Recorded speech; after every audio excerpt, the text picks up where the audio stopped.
This is Dr. Cameron Kyle-Sidell, ER and critical care doctor from New York City. 9 days ago, I opened an intensive care unit to care for the sickest COVID-positive patients in this city. In these 9 days, I have seen things I have never seen before. In treating these patients, I have witnessed medical phenomenon that just don't make sense in the context of treating a disease that is supposed to be a viral pneumonia. 9 days ago, I presumed I was opening an intensive care unit to treat patients with a virus causing a pneumonia that was ravaging lungs across the world, starting out as something mild, a cough, a sore throat, and progressively increasing in severity until ultimately ending in something called acute respiratory distress syndrome, or ARDS. This is the paradigm that every hospital in the country is working under. This is the disease, ARDS, that every hospital is preparing to treat. And this is the disease, ARDS, for which in the next 2 to 6 weeks, 100,000 Americans might be put on a ventilator. And yet, everything I've seen in the last 9 days, all the things that just don't make sense, the patients I'm seeing in front of me, the lungs I'm trying to improve, have led me to believe that COVID-19 is not this disease, and that we are operating under a medical paradigm that is untrue. In short, I believe we are treating the wrong disease, and I fear that this misguided treatment will lead to a tremendous amount of harm to a great number of people in a very short time. As New York City appears to be about 10 days ahead of the country, I feel compelled to get this information out. COVID-19 lung disease, as far as I can see, is not a pneumonia and should not be treated as one. Rather, it appears as some kind of viral-induced disease, most resembling high-altitude sickness. It is as if tens of thousands of my fellow New Yorkers are on a plane at 30,000 feet and the cabin pressure is slowly being let out. These patients are slowly being starved of oxygen. I have seen patients dependent on oxygen take off their oxygen and quickly progress through a state of anxiety and emotional distress and eventually get blue in the face. And while they look like patients absolutely on the brink of death, they do not look like patients dying of pneumonia. I have never been a mountain climber, and I do not know the conditions at base camp below the highest peaks in the world. But I suspect that the patients I'm seeing in front of me look most like as if a person was dropped off on the top of Mount Everest without time to acclimate. I don't know the final answer of this disease, but I'm quite sure that a ventilator is not it. That is not to say that we don't need ventilators. We absolutely need them. They are the only way at this time that we're able to give a little more oxygen to patients who need it. But when we treat people with ARDS, we typically use ventilators to treat what's called respiratory failure. That is, we use the ventilator to do the work that the patient's muscles can no longer do because they're too tired to do it. These patients' muscles work fine. I fear that if we are using a false paradigm to treat a new disease, that the method that we program the ventilator, one based on a notion of respiratory failure as opposed to oxygen failure, that this method, and there are a great many number of methods we can use with the ventilator, but this method being widely adopted at this very moment in every hospital in the country, which aims to increase pressure on the lungs in order to open them up, is actually doing more harm than good. And that the pressure we are providing to lungs, we may be providing to lungs that cannot stand it, that cannot take it, and that the ARDS that we are seeing, that the whole world is seeing, may be nothing more than lung injury caused by the ventilator. Now, I don't know the final answer to this disease.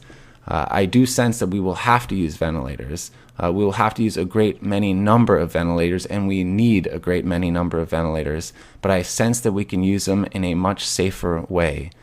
In a much safer method. That safer method challenges long-held dogmatic beliefs within the medical community and among lung specialists, which will not be easy to overcome. But I really believe that they must be overcome. There are hundreds of thousands of lungs in this country at risk, and the time to overcome them is now. I'm confident that if those of us that work bedside with these patients, those of us who are witnessing the things that we have never seen before, despite the many years we have worked and the thousands of patients and diseases we have seen, if we can effectively communicate this to all those that are so important but who are not bedside, the researchers, the administrators, those who procure our resources and make our protocols, the politicians, our own government, If we are able to convince them that this is a disease that is different than anything we have ever seen, I am confident that an answer can be found, that effective treatment can be discovered, and that a plan to disseminate that treatment can be rapidly deployed, and that tens of thousands and probably hundreds of thousands of lives and lungs will be protected. The time for this is now. We are staring into a future in which a great many of our fellow Americans are going to suffer, not to mention people all around the world. For those who will not suffer directly from this disease, from the terrible human cost of this disease, for those who will not lose a family member or a friend, and there will be a great many number of people who will lose those close to them. But for those who don't, they are still going to suffer from the great economic cost of COVID-19. We are all involved in this future. So I urge you, for those of us, if you are out there, for those who work bedside, I urge you to speak up. We can change this. I thank you all for listening. Please spread the message and stay safe.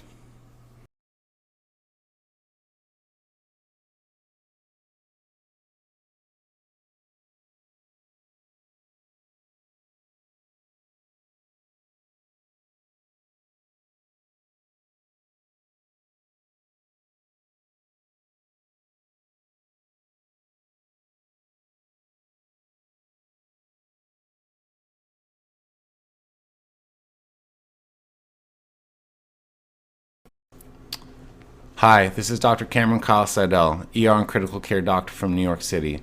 Right now I'm rushing into work. I'm rushing like every hospital in this city is rushing. Our hospital is in an unimaginable condition. We are working extremely hard under extremely stressed conditions. We're stressed not only over concern of our own health, but because we are watching people dying of a disease we do not understand, of a disease we have never seen before. And then we're going home to our families. We live with our kids, our parents, our grandparents.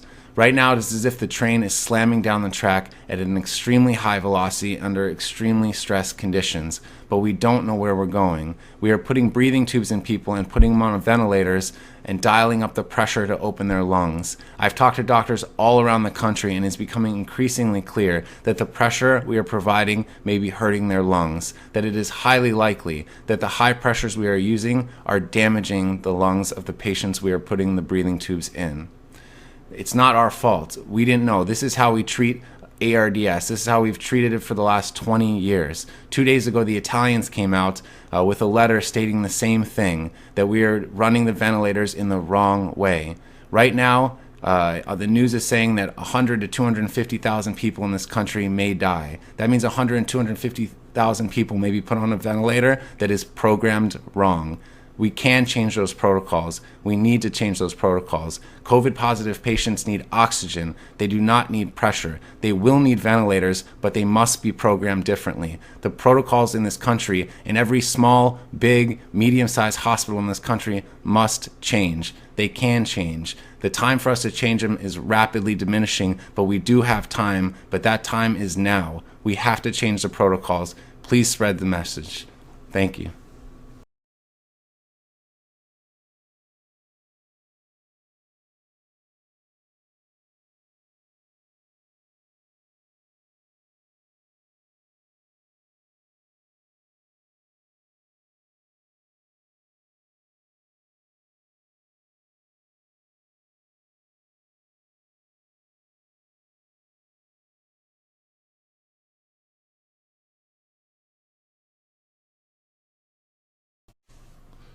Hi, this is Dr. Cameron Kyle-Sidell from New York City.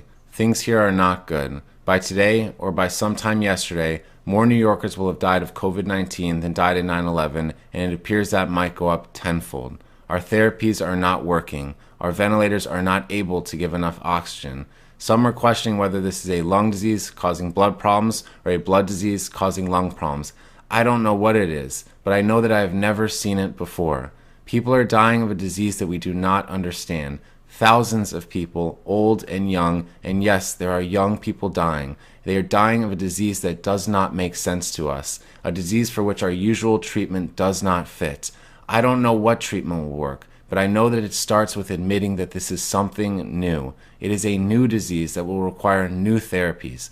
To all of those in the hospital, to all of those with sick families and friends at home, we must continue to speak up. We have an amazing amount of scientific technology and brilliant people in this country and in this world that are developing, creating, and researching treatments. But they have to know from us, from those who are staring into the faces of those with the disease, that this is something new. It starts from there, and I still have faith that if we are able to start from there, that this is a new disease requiring new treatments, that better treatment can be discovered and better options made possible. Thank you for your time. Spread the message and stay safe.